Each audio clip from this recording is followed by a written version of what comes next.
Good morning, one and all. Today is 17th May 2021, and we'll be taking communication cost in parallel machines, parallel computing topic. The cost in parallel machines basically depends upon these four factors: model semantics.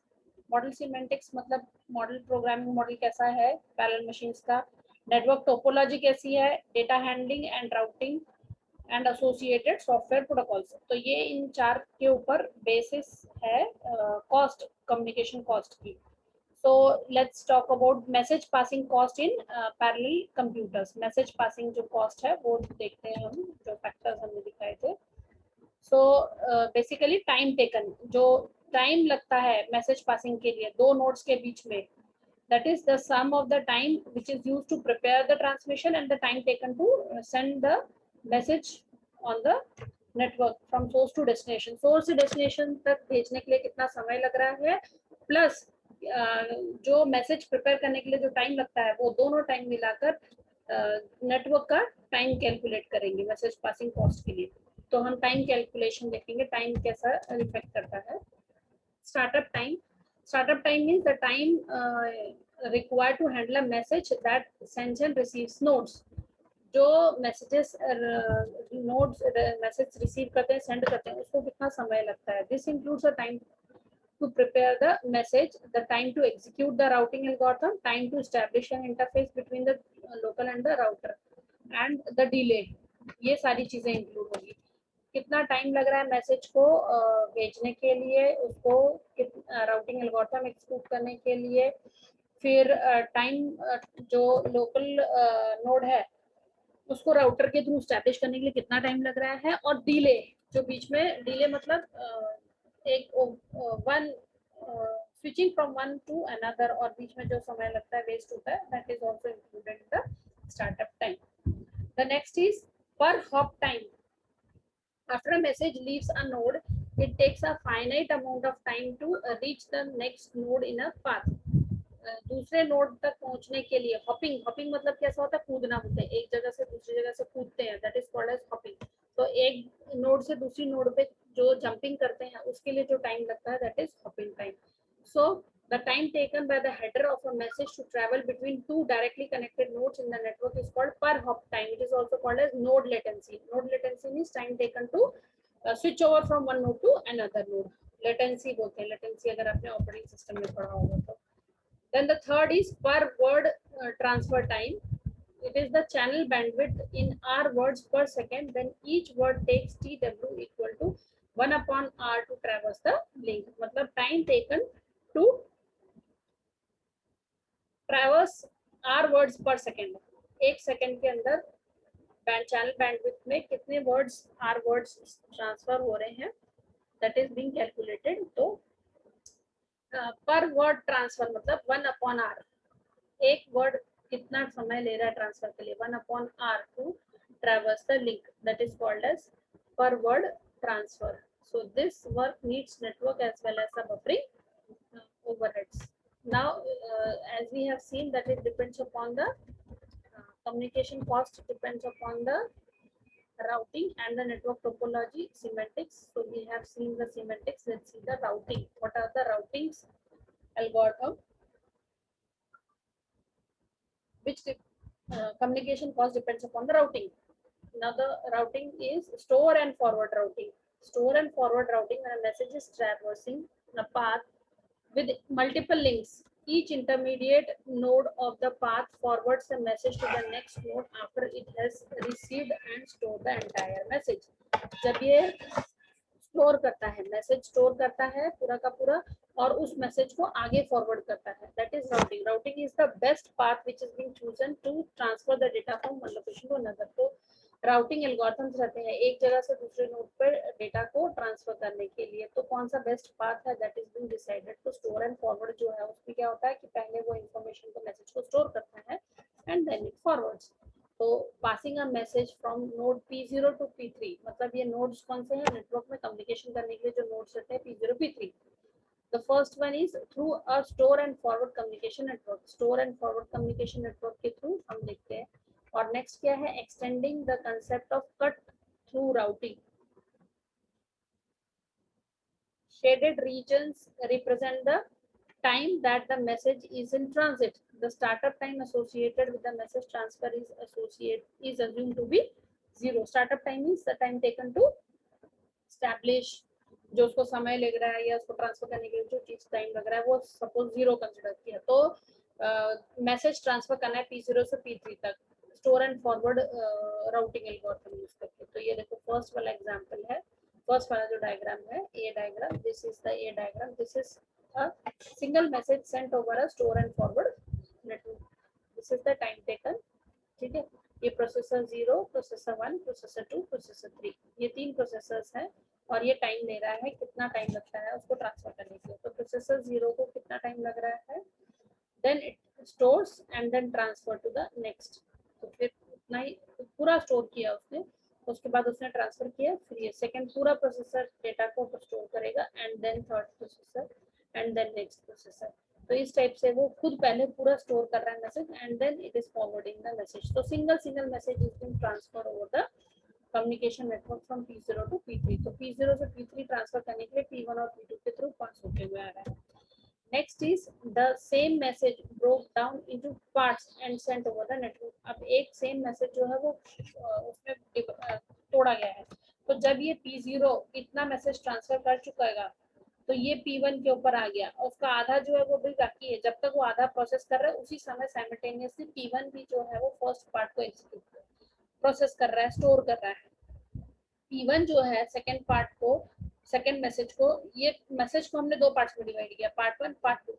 तो जब P0 part 1 message को transfer कर चुका है complete और part 2 message जब transfer कर रहा है तो उस समय P1 जो है पार्ट 1 मैसेज को स्टोर कर रहा है, और P1 जब पार्ट 2 मैसेज को स्टोर करता है तो P2 जो है वो पार्ट 1 मैसेज को स्टोर कर रहा है। मतलब साइमल्टेनियसली दो ऑपरेशन चल रहे हैं। P1 जो है वो सेकंड पार्ट का जो मैसेज है उसको स्टोर कर रहा है, उसी समय साइमल्टेनियसली P2 जो है वो फर्स्ट पार्ट के मैसेज को स्टोर कर रहा है।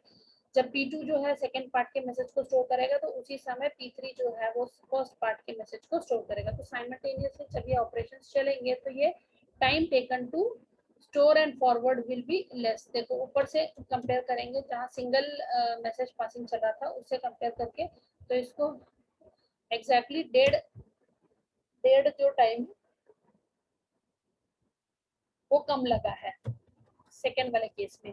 थर्ड वाला केस जो है the same message broken down into 4 parts and sent over the network. देखो अब इसको सेम मैसेज को 4 पार्ट्स में डिवाइड किया, जब इतना सा मैसेज जो है वो ट्रांसफर हो गया तो इमीडिएटली वो आगे फॉरवर्ड हो गया P1 के लिए। तो जब P0 सेकंड मैसेज को ट्रांसफर कर रहा है तो P1 फर्स्ट मैसेज को कर रहा है, जब P0 थर्ड मैसेज को कर रहा है तो ये सेकंड मैसेज को कर रहा है, जब ये फोर्थ को कर रहा है तो ये थर्ड को कर रहा है। तो सिर्फ इतने का ही डिफरेंस आया। तो ये appears as if things are doing parallelly हो रही है। तो P0 को कितना टाइम लग रहा है पूरा ट्रांसफर करने के लिए, ओनली दिस मच टाइम, और P3 को कितना लग रहा है, ओनली दिस मच। तो देखो कितना स्लॉट एक्स्ट्रा लगा, सिर्फ 3 मैसेज ट्रांसफर के लिए जितना एक्स्ट्रा टाइम लग रहा था उतना लगा। अदरवाइज ये जो है ऑपरेशन जो है डिवाइड करने से, एग्जीक्यूट करने से हो गया, जल्दी हो गया। ये देखो मैंने आपको साइमल्टेनियस एग्जीक्यूशन का एक वो वाला पैरेलल प्रोसेसिंग का एग्जांपल दिया था सुपर स्केलर आर्किटेक्चर का। जैसे सपोज अगर हम कंसिडर कर रहे हैं कि सेमी ऑटोमेटिक वॉशिंग मशीन में हमको प्रोसेस करना है, तो हमारे पास में क्लॉथ्स हैं वॉश करने के लिए। तो ये क्लॉथ्स को पहले हमने 5 क्लॉथ्स को डाला, फिर उसके बाद में 5 क्लॉथ को वॉश करने के बाद में वॉश टब में डाला, वॉश टब करने के बाद में इसको रिंस करने के लिए डाला। जब ये रिंस हो रहा है तो 5 नए क्लॉथ्स जो है वो आ गए, ये जो पुराने वाले थे जिसे वो आ गए। फिर उसके बाद ये आगे प्रोसेस हुआ, तो फिर ये आगे प्रोसेस हुआ, ये यहाँ प्रोसेस हुआ तो पीछे वाला नेक्स्ट इसमें आ गया। तो इस तरह से साइमल्टेनियस ऑपरेशंस परफॉर्म हो रहा है। जब साइमल्टेनियसली पैरेलली ऑपरेशन परफॉर्म होगा तो टाइम जो है वो कम लगता है। अगर इसको हमने 2 पार्ट्स में डिवाइड किया तो देखो मैसेज को तो टाइम कितना लग रहा है, इसी मैसेज को हमने 4 पार्ट्स में डिवाइड किया तो देखो टाइम जो है वो रिड्यूस हो चुका है। Okay, now the time taken to do that operation, so t common equal to ts plus mtw plus thl. So in the current parallel computers, per hop time th is the hop time, that is switching from one node to another, is quite small. For most parallel algorithms it is less than tw, m even for small values of m and thus can be ignored. Parallel platforms using store and forward routing, the table is given in 2.2 and is in the simplified form. ये simplified form में दिया हुआ है t common equal to ts plus m n t w. Next routing क्या है? Packet routing. Packet routing में क्या होता है? Stores and forward the routing. It stores and forward the routing. It makes poor use of communication resources. So जो store and forward में क्या होता था, पहले मैसेज स्टोर होगा फिर वो आगे फॉरवर्ड होगा, तो वो पुअर कम्युनिकेशन के अंदर डाला हुआ है. तो उसको ओवरकम करने के लिए पैकेट राउटिंग दिया. A message is sent from one node to the next node only after the entire message has been received, जो हमने पहले वाले में स्टोर एंड फॉरवर्ड में देखा था. पर हम पैकेट राउटिंग में क्या करेंगे? Original message is broken into two parts, ये भी हमने पूरा देख लिया था. अब पैकेट राउटिंग में क्या करते हैं? Consider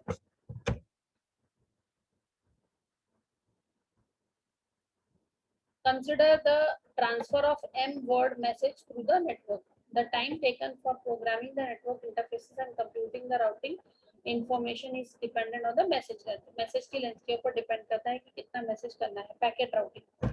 So this is aggregated into the startup time ts of the message transfer. We assume a scenario in which routing tables are static over the time of a message transfer.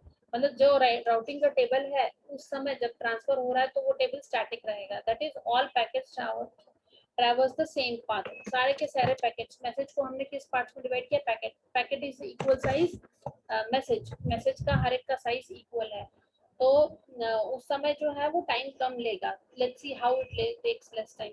So while this is not a valid assumption under all the circumstances, it serves the purpose of motivating a cost model for message transfer. The message is broken into packets. अब देखो, जो पहले था हम लोग packets को या तो आधे में डिवाइड कर देते थे, 4 भाग में डिवाइड कर देते, बट ये मैसेज किस में डिवाइड हो रहा है? पैकेट्स के फॉर्म में. और पैकेट्स फिर जो है वो डेस्टिनेशन पे असेंबल हो जाते हैं, एरर फ्री पैकेट्स. फिर उसको राउटिंग जो है उस पर राउटिंग एल्गोरिथम्स और उसका सीक्वेंसिंग वो ध्यान में रखना है कि कौन सा राउटिंग एल्गोरिथम किया फ्रॉम सोर्स टू डेस्टिनेशन, और उसके बाद में जो डेस्टिनेशन पे रिसीव होने के बाद में सीक्वेंस में पैकेट्स को लगा दिया.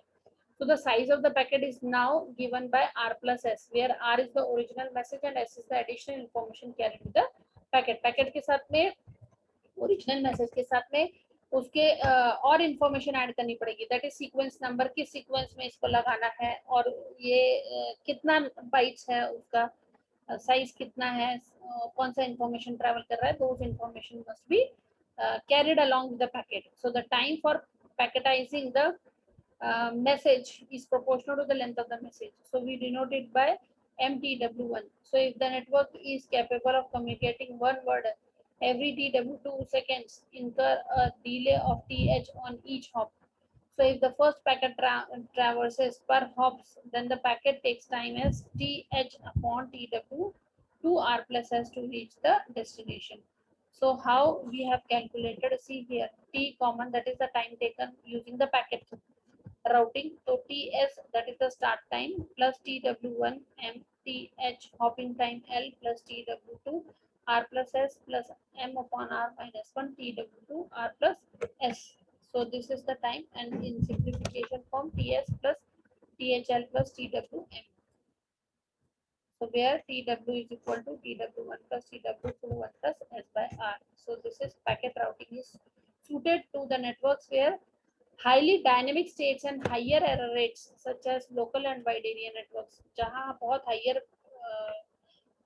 डायनेमिक स्टेट्स रहती हैं, डेटा ट्रांसफर करना है फ्रॉम सोर्स टू डेस्टिनेशन, पर यहाँ पर हाइयर एरर रेट भी के भी चांसेस है.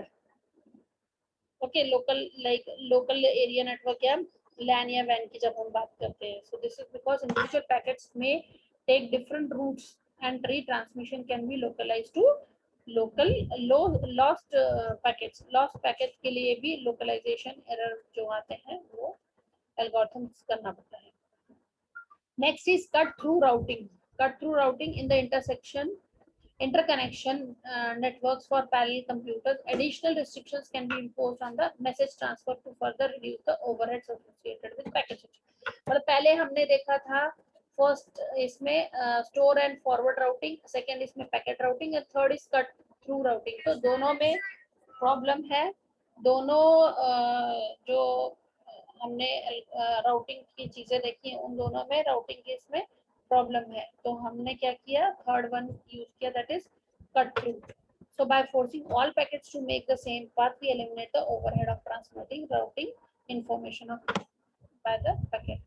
So now let's see how it can be overcome using the third method, that is third routing, that is cut through routing. So the routing scheme resulting from the localization is called cut through routing. Localization का जो optimization का जो part है, that is optimize means taking using minimum resources, minimum time to transfer the node from one transfer the message from one node to another node. Cut through. So in cut through routing, a message is broken into fixed size units called the flow control digits or flits.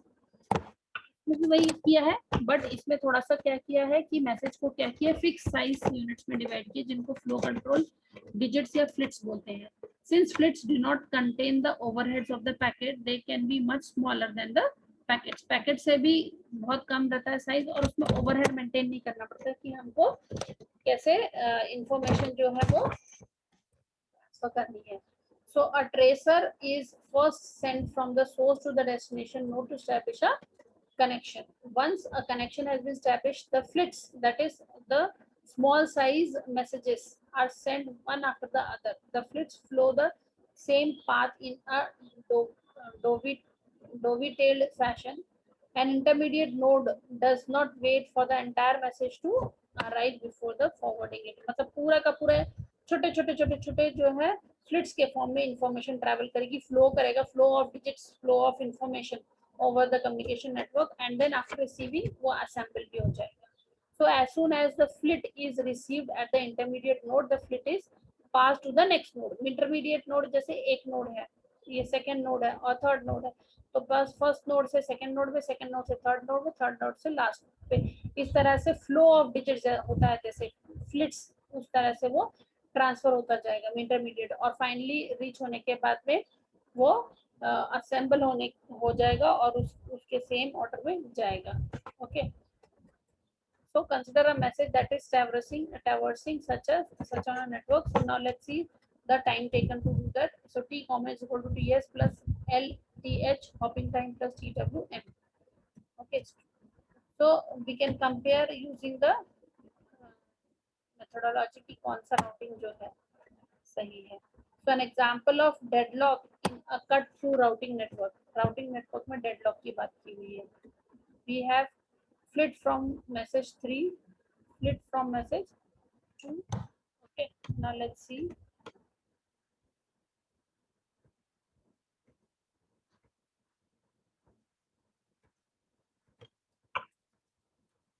देखो यहाँ पर हमारा एक example है deadlock इन अ cut through routing network. ये हमारा A, B, C, D desired direction of message control. Okay, ये desired message है, मैसेज कंट्रोल के लिए ये डॉटेड लाइन जो desired direction of message control.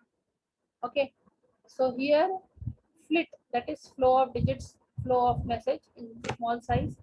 Flit from message 3, this is flit from message 1, flit from message 2 and flit from message 0. तो ये यहाँ से message 0, यहाँ से flit from message 0, मतलब ये नोड से इस नोड पर.